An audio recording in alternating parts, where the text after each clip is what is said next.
Good morning students. आज हम discuss करेंगे आपके साथ क्लास 9 का एक चैप्टर फिजिक्स का that is called force and law of reflection. I am your science teacher, my name is Sakshi Singh, as you also know that, and I am a teacher of Skyland International School. आज हम discuss करेंगे force and law of motion. तो first of all हमें discuss करना है what is force. ठीक है, junior classes में भी आपने फोर्स के बारे में पढ़ा होगा। यहाँ पे हम थोड़ा उसका डिटेल डिस्कशन करेंगे। Force is an external effort which may move a body at rest or stop a moving body or change the speed of a moving body or change the direction of a moving body or change the shape and size of a moving body। तो force क्या है? एक ऐसा external effort है, ठीक है, जो बाहर से ही लगाया जाता है ना। ऑब्वियसली बात है, आप फोर्स कहीं पे लगा रहे हैं तो वो बाहर से लगा रहे हैं, उसके अंदर तो कोई फोर्स आप लगा नहीं पाएंगे किसी भी चीज के तरफ। ठीक है, फॉर एग्जाम्पल अगर आपको कोई टेबल है, कोई बुक है, एक जगह से दूसरी जगह उठानी है तो उसके लिए आपको उस पर एक्सटर्नली फोर्स लगाना पड़ेगा। ठीक है, तो फोर्स से क्या हो सकता है? विच में move a body at rest, कोई बॉडी जो रेस्ट पे है, मतलब जो रेस्ट पोजीशन पे, उसको हम मूव करवा सकते हैं फोर्स के through. Stop a moving body, या कोई बॉडी मूव में है, कोई object, body means human body या किसी एनिमल की बॉडी नहीं, बॉडी मीन्स कोई भी ऑब्जेक्ट, कुछ भी। ठीक है, अगर कुछ भी मूविंग पोजीशन में है तो हम उसको फोर्स लगा के रोक सकते हैं। फॉर एग्जांपल अगर आप कोई भी गेम खेल रहे हैं, ठीक है, या फिर बास्केटबॉल, फुटबॉल, क्रिकेट, वॉट कुछ भी खेल रहे हैं, तो वो बॉल आ रही है, मूविंग बॉल, कोई भी बॉल अगर आपकी तरफ फेंक रहा है तो उसको आप जब रोक रहे हैं तो उसमें थोड़ा सा तो फोर्स लगेगा ही। ठीक है, इसी की वजह से क्या होता है, कभी कभी बहुत स्पीड से जो बॉल आती है तो हमारे हाथ में थोड़ी सी चोट भी लग सकती है, क्योंकि वो काफी स्पीड में आती है और उसके लिए हमें ज्यादा फोर्स की जरूरत पड़ती है। ठीक है, और change the speed of a moving body, कोई भी ऑब्जेक्ट अगर स्लो स्पीड में है, धीरे धीरे कोई बॉल है, तो उस पर आप अगर तेज से फोर्स लगाएंगे तो और तेज से स्पीड में चलने लगेगी। ठीक है, और change the direction of a moving body, या किसी मूविंग बॉडी, कोई चीज अगर मूव कर रही है तो हम उसकी डायरेक्शन चेंज कर सकते हैं। और change the shape and size of a body, force लगा के हम किसी भी चीज का, हर चीज को हम नहीं कह सकते हैं, बट फिर भी अगर हो सकता है तो हम फोर्स लगा के शेप एंड साइज में भी चेंज कर सकते हैं। फिर से मैं एक बार बताती हूँ कि फोर्स एक एक्सटर्नल फोर्स, सॉरी, एक एक्सटर्नल एफर्ट है जिसकी वजह से हम किसी भी बॉडी को रेस्ट में ला सकते हैं, किसी मूविंग बॉडी को स्टॉप कर सकते हैं, उसकी स्पीड चेंज कर सकते हैं, उसकी डायरेक्शन चेंज कर सकते हैं, या फिर किसी चीज़ का शेप एंड साइज भी चेंज कर सकते हैं। फॉर एग्जांपल, बहुत सिंपल एग्जांपल है, आटा गूथा जाता है आपके घर में, तो उसको रोटी का जो साइज गोल करते हैं, या कुछ भी आप बना रहे हैं, किसी भी साइज का बना रहे हैं, किसी भी शेप का बना रहे हैं, तो उसका शेप कैसे चेंज हो रहा है? फोर्स लगा के ही चेंज हो रहा है। ठीक है, उसका साइज भी चेंज हो जा रहा है। एक छोटी सी आटे का पहले साइज़ कैसा रहता हो जब हम उसको बेल देते हैं रोटी उसके मदद से, तो फिर उसका शेप एंड साइज़ दोनों चेंज हो जाता है। ठीक है, बट अब ऐसा नहीं है कि हम कोई दीवार पे फोर्स लगा रहे हैं तो उसका शेप एंड साइज़ चेंज हो जाएगा, ऐसा नहीं है। अगर हो पाएगा तो ही हो सकता है। ठीक है, इसीलिए पहले लिखा है मे, मतलब हो सकता है ऐसा। ठीक है, फिर अब है इफेक्ट ऑफ फोर्स। फोर्स के क्या इफेक्ट है, जो अभी हमने पढ़ा सेम चीज वैसे ही यहाँ पे लिखी हुई है। आप चाहिए तो वीडियो को पॉज करके ये चीजें पढ़ लेना, और उन्हीं चीजों का नीचे पिक्चर के थ्रू उसको डिमॉन्स्ट्रेट किया गया है। ठीक है, नाउ अब हम देखेंगे बैलेंस फोर्स और अनबैलेंस फोर्स। बैलेंस फोर्स क्या होता है? If two force act on a body in opposite direction and if the body forces are equal, then the result force acting on the body is zero. Such forces are called balanced force. Balanced force का simple example है, simple मैं अगर आपको language में समझाऊं, अगर कोई भी चीज़ है उस पर फोर्स लग रहा है और दोनों साइड से, दोनों डायरेक्शन से, मान लीजिए कोई भी चीज़ है उस पर दो डायरेक्शन से फोर्स लग रहा है और दोनों डायरेक्शन से सेम अमाउंट में फोर्स लग रहा है, तो रिजल्ट क्या होगा? उस जो चीज़ जहाँ पे है वो वहीं रहेगी। ठीक है, जैसे कि कोई गेम आप लोग खेल रहे हैं या कोई रस्साकसी खेलते हैं, तो उसमें क्या होता है, रस्सी, रोप रहती है, रस्सी रहती है, उसके एक साइड से दूसरे, एक टीम खींचती है, दूसरे साइड से दूसरी टीम खींचती है, तो रस्सी बैलेंस की पोजीशन में कब तक रहेगी? जब तक दोनों साइड इक्वल फोर्स लगा रही है। जहां ही किसी एक साइड ने ज्यादा फोर्स लगा लिया तो वो उसकी तरफ आ जाएगी। तो बैलेंस की कंडीशन तब तक रहेगी जब तक किसी भी ऑब्जेक्ट पे दोनों डायरेक्शन से सेम अमाउंट में फोर्स अप्लाई हो रहा है। ठीक है, और अगर किसी भी चीज पे बैलेंस फोर्स अप्लाई हो रहा है तो उसकी स्टेट चेंज नहीं होगी। ठीक है, मतलब वो जिस पोजीशन में है वो उसी पोजीशन में रहेगा, क्योंकि जो दोनों साइड से फोर्स लग रहे हैं वो एक तरह से एक दूसरे को निग्लेक्ट कर दे रहे हैं। ठीक है, जैसे यहाँ पे भी आपको लिखा है, कोई भी ये ब्राउन कलर का जो बॉक्स का शेप का बना हुआ है, इसमें एक साइड F1 फोर्स लग रहा है, दूसरी साइड F2 फोर्स लग रहा है, उस वो ऑब्जेक्ट उसी जगह पे फिक्स्ड है, तो F1 is equal to F2, that is called balanced force. Okay, unbalance force क्या होता है? बैलेंस का जस्ट अपोजिट अनबैलेंस फोर्स होगा, कि अगर मैं पढ़ देती हूँ जो लिखा है। If two forces act on a body in opposite direction, ठीक है, अगर दो फोर्स किसी भी बॉडी पे, ऑब्वियस सी बात है जैसे हमने पहले देखा था, अपोजिट डायरेक्शन में ही रहेंगे। If one force is greater than other, और उसमें किसी भी दो साइड, जैसे F1 F2 लग रहा था फोर्स, तो कोई भी एक फोर्स दूसरे से ज्यादा हो। फॉर एग्जाम्पल अगर हम समझ लें कि F1 ही ज्यादा है, तो किसी भी साइड का फोर्स ज्यादा हो जाएगा, तो वो फोर्स, तो इस टाइप का जो फोर्स होगा that is called unbalance force, ठीक है। अगर दोनों साइड में फोर्स लग रहा है, एक साइड का फोर्स दूसरे से ज्यादा है, तो वो अनबैलेंस फोर्स कहलाएगा, ठीक है। आई होप आपको इतना क्लियर होगा। सॉरी, फोर्स क्या होता है और फिर उसके बाद फोर्स के क्या इफेक्ट थे, and balanced and unbalanced force. Now force of friction.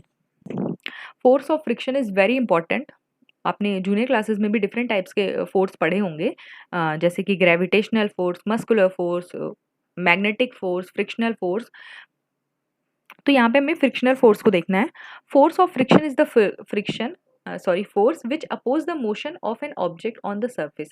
ये जो चैप्टर है फोर्स एंड, इसमें आपको फ्रिक्शन के ही बारे में पढ़ना है और फोर्सेस के बारे में नहीं पढ़ना है, क्योंकि हमको आगे थोड़ी सी किसी ऑब्जेक्ट की मूवमेंट कैसी हो रही है, क्या चीज़ें हो रही है, तो फ्रिक्शन इसलिए मूवमेंट से रिलेटेड है, इसलिए इसको पढ़ना है यहाँ पे, ठीक है।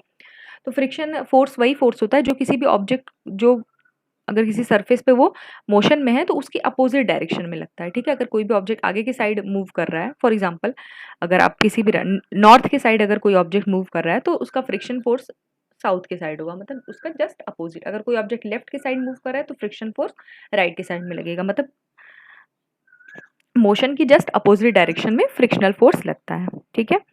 एग्जाम्पल यहाँ पे दिखा हुआ है, a ball rolling on the ground gradually slow down. कोई भी बॉल आप उस पर फेंक रहे हैं ज़मीन पे, तो वो कुछ टाइम के बाद क्या हो जाती है, रुक जाती है। क्यों? क्योंकि उस पर एक फोर्स लगता है जो उसकी स्पीड को रोकने की कोशिश करता है, ठीक है। ऐसे बहुत सारे होते हैं, आप फ्रिक्शनल फोर्स को पहले ही पढ़ चुके हैं, ठीक है।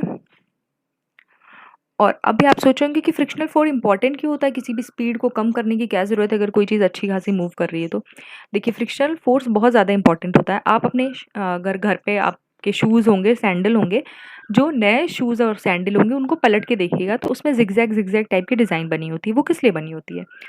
ताकि फ्रिक्शन रहे, ताकि अगर किसी भी स्लिपरी आप जगह पे जा रहे हैं जो बहुत स्मूथ जगह है, तो वहाँ पे आप फिसल के गिरे ना। अगर आपकी चप्पल पुरानी हो जाती है, आपकी सैंडल पुरानी हो जा रही है, ठीक है, तो उसमें क्या होता है, फिसलने के चांसेस ज़्यादा रहते हैं, क्योंकि वो पूरी स्लिपरी हो जाती है, वो पीछे से बिल्कुल उसके जो भी जिगजैग डिज़ाइन रहते हैं वो बिल्कुल गायब हो जाती है। और अगर आप किसी भी पानी वाली जगह पे किसी आप नॉर्मल स्लिपरी सरफेस पे जाएंगे, तो वहाँ से वो फ्रिक्शन का फोर्स नहीं लगा पाएगी और इसकी वजह से आप गिर जाते हैं। इसी की वजह से बारिश के टाइम में एक्सीडेंट भी हो जाते हैं, ठीक है। तो जितनी ज़्यादा रफ सरफेस रहेगी फ्रिक्शनल फोर्स उतना ज़्यादा रहेगा, जितनी स्मूथ चिकनी सरफेस रहेगी फ्रिक्शनल फोर्स उतना ही कम रहेगा, ठीक है। आगे देखते हैं हम। ये है एक Galileo experiment of motion. Galileo आप जानते हैं, एक साइंटिस्ट थे। उन्होंने एक मोशन का एक्सपेरिमेंट किया था इंक्लाइन प्लेन पे। इंक्लाइन प्लेन मतलब जो जैसा आपको प्लेन दिख रहा है, ठीक है, नॉर्मल आप कह सकते हैं किसी हिल के शेप का, ठीक है।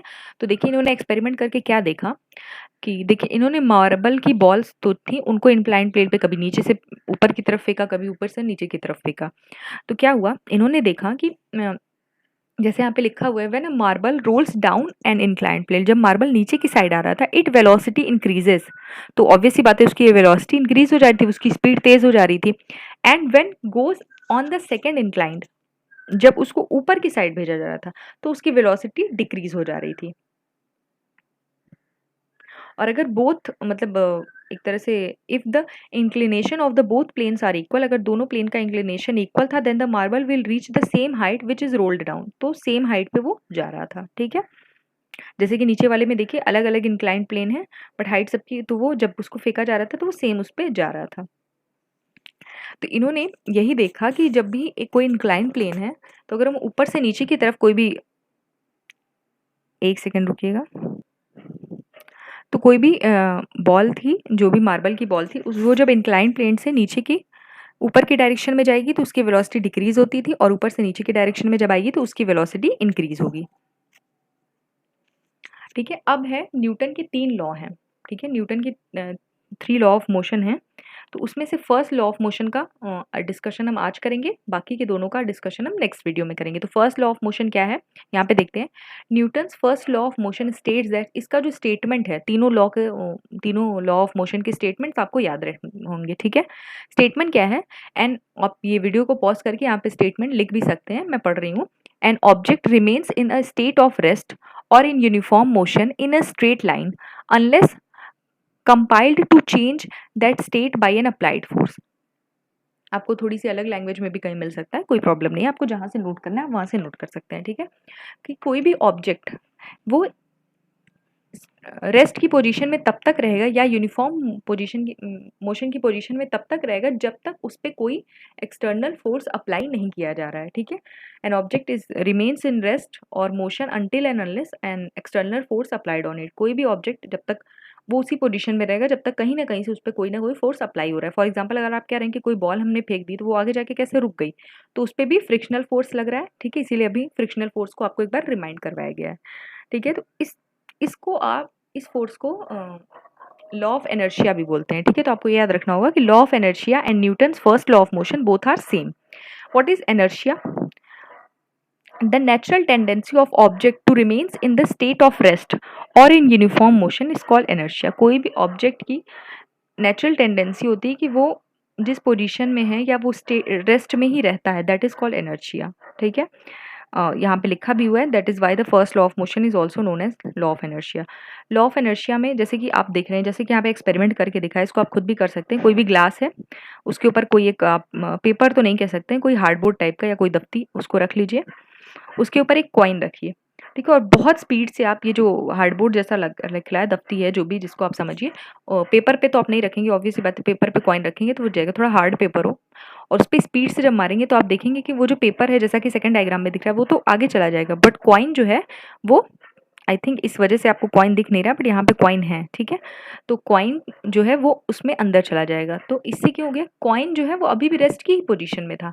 जब हमने उस पर फोर्स अप्लाई किया, उस बोर्ड पे, ये जो कार्डबोर्ड था उस पर फोर्स अप्लाई किया, तो कार्डबोर्ड तो मोशन में आ गया, बट इनर्शिया की वजह से वो कॉइन अभी तक रेस्ट पोजिशन पे था, और उसके नीचे से कार्डबोर्ड हट गया तो वो वहीं पे गिर गया, ठीक है। बहुत सारे एग्जाम्पल हैं इनर्शिया के, जैसे कि यहाँ पे देख सकते हैं, ठीक है। If a striker hits in a pile of coin on the carom board, the lowest coin moves out and the due to inertia of the rest and the others coin will fall। बहुत सारे अगर coin एक carrom board में बहुत सारी coins है, normal एक काफ़ी सारे कॉइन्स रहते हैं, और अगर आप नीचे के कॉइन्स पे उस पर हिट करते हैं तो क्या होता है, नीचे वाला कॉइन आगे चला जाता है, सारे कॉइन्स थोड़ी ना आगे जाते हैं, सारे कॉइन्स वहीं रहते हैं, ठीक है। तो क्या होता है, मोशन सिर्फ नीचे जिस पे हम फोर्स अप्लाई करें उसी पे रहता है, बाकी सारे रेस्ट की पोजीशन पे ही रहते हैं, ठीक है। नॉर्मल अगर ये देख रहे हैं आप, जैसा कि यहाँ पे थर्ड एग्जांपल लिखा है, ये तो आप खुद फील करते हैं। When we travel in a car and the driver applies the brake suddenly, we tend to fall towards due to inertia of motion. जब भी किसी भी आप गाड़ी में कहीं भी ट्रेवल कर रहे हैं और अचानक से ब्रेक लगती है तो हम आगे की तरफ झुकते हैं, ऐसा क्यों होता है? क्योंकि due to inertia of motion, क्योंकि इनर्शिया ऑफ, उसमें हमने पढ़ा था कि वो अगर कोई यूनिफॉर्म मोशन में है तो यूनिफॉर्म मोशन में ही रहेगा, और रेस्ट में है तो रेस्ट में ही रहेगा, वो उसकी नेचुरल टेंडेंसी है। तो जब भी ब्रेक अप्लाई होती है तो क्या होती है कि हम तो मोशन में थे ही, हम जिस गाड़ी पे बैठे हैं वो रेस्ट पे आ गई, बट हम ऑल एक कुछ टाइम तक मोशन में ही रहते हैं, इस वजह से हमारा बॉडी का अपर पोर्शन आगे की साइड झुक जाता है, ठीक है। तो आई होप आपको वीडियो क्लियर होगा, कोई भी प्रॉब्लम होगी तो आप बताइएगा मुझे। आज हमने क्या देखा, फोर्स के बारे में पढ़ा, बैलेंस एंड अनबैलेंस फोर्स देखा, और न्यूटन का फर्स्ट लॉ ऑफ मोशन देखा, फ्रिक्शनल फोर्स, फ्रिक्शन के बारे में देखा, एंड इनर्शिया के बारे में, ठीक है। नेक्स्ट वीडियो में हम आगे के चैप्टर में जो भी चीज़ें बची हैं उसको डिस्कस करेंगे। And don't forget to like the video.